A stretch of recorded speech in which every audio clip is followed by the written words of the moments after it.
अरे तो भैया धक्का मुक्की तो धक्का मुक्की नहीं होगी ना।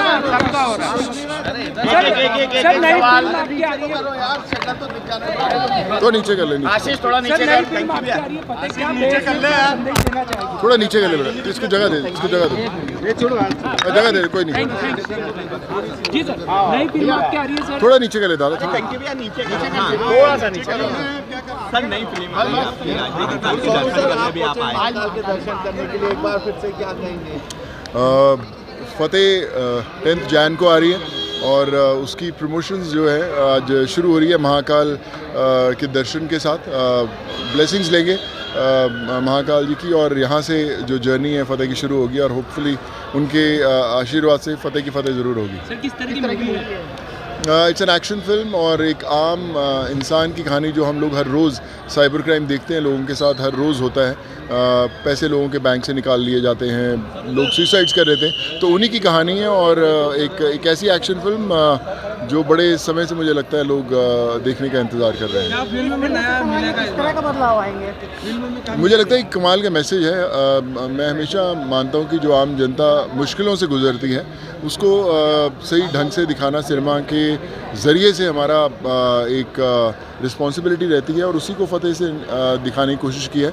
और एक्शन मैं हमेशा करता आया हूँ इतने सालों से, पर आइडिया ये था कि एक ऐसा एक्शन दिखाया जो शायद मैंने भी 20-22 सालों में नहीं किया। तो इसलिए सारी हॉलीवुड की टीम्स आई, सारे हॉलीवुड के कैमरामैन, टेक्नीशियंस, साउंड रिकॉर्डिस्ट, हर चीज़ वहाँ से लाके एक ऐसी एक्शन फिल्म जो मुझे लगता है कि आई होप कि लोगों ने पहले ना देखी हो। सुन रहे एक यात्रा में संन्यास लेने की घोषणा की है अपने सोशल मीडिया पोस्ट पे लिखकर कि वो अब मूवीज भी करेंगे, अभी तो वो हिट ही हुए थे।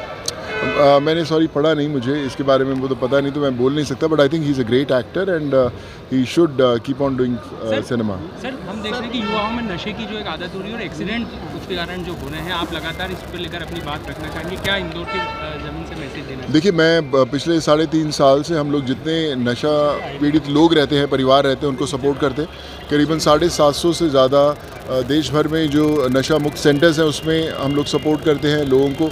अगर किसी भी देश में किसी को भी नशे की प्रॉब्लम है या परिवार को, तो हमारे अगर आके फाउंडेशन की साइट पे हमें कनेक्ट करता है, सो हम लोग पूरा उसका खर्चा उठाते हैं। उसे जब तक वो ठीक नहीं होता हम लोग उसे उसका पूरा टेक केयर करते हैं। सो मैं यही कहना चाहूँगा कि देश को नशा मुक्त करने के लिए सिर्फ सरकार की नहीं, हम सब की जिम्मेदारी है और हमें करना चाहिए। और आज हम इंदौर में जो देश का सबसे क्लीनेस्ट सिटी बताया जाता है, सो मुझे लगता है कि ये शहर भी बहुत कमाल का मैसेज दे सकता है कि अगर देश में कुछ अच्छा करना है, देश को साफ़ करना है, तो हमारे सिस्टम को भी साफ़ करना पड़ेगा। बालासोर राम ने पिछले दिनों एक सनातन एकता हिंदू यात्रा निकाली थी, उसमें कई सेलिब्रिटी भी आए थे, संजय दत्त सहित कई अलग-अलग हिंदू राष्ट्र की बात कर रहे हैं, क्या सही है, उचित है? आप किस तरह से देखते हैं? देखिए, मुझे लगता है कि मैंने वो भी देख नहीं पाया, तो मुझे पता नहीं उस पर क्या चर्चा हुई थी, बट आई थिंक हमारे देश के अंदर सारे हम अलग अलग रिलीजन्स के लोग रहते हैं, एक साथ रहते हैं, एक बहुत कमाल का परिवार है।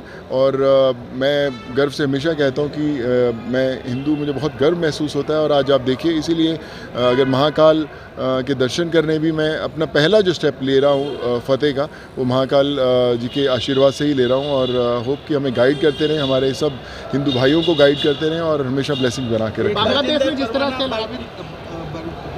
परवाना ने बागेश्वर धाम सरकार को जान से मारने की धमकी दी है, वो कुछ गलतफहमी के चलते मैंने अगेन न्यूज़ फॉलोअप नहीं किया, बट आई थिंक देश में पीस बनाए रखना ज़रूरी है। धमकियों क्यों देनी है? मुझे लगता है एक साथ हम लोग रह सकते हैं मिलके। बांग्लादेश में जिस तरह से हिंदुओं पर अत्याचार रहा है, उस पर पूरे देश में लगातार विरोध होते हैं, लेकिन एक भी सेलिब्रिटी उसको लेकर किसी तरह का कोई ट्वीट किया है, इस तरह से नहीं कर रहे, क्या कहना चाहिए? देखिए, मुझे लगता है कि हम सबको सपोर्ट करना चाहिए, हमारे लोगों का, हमारे हिंदू भाइयों का, और मैं हमेशा करता आया हूँ और करता रहूँगा।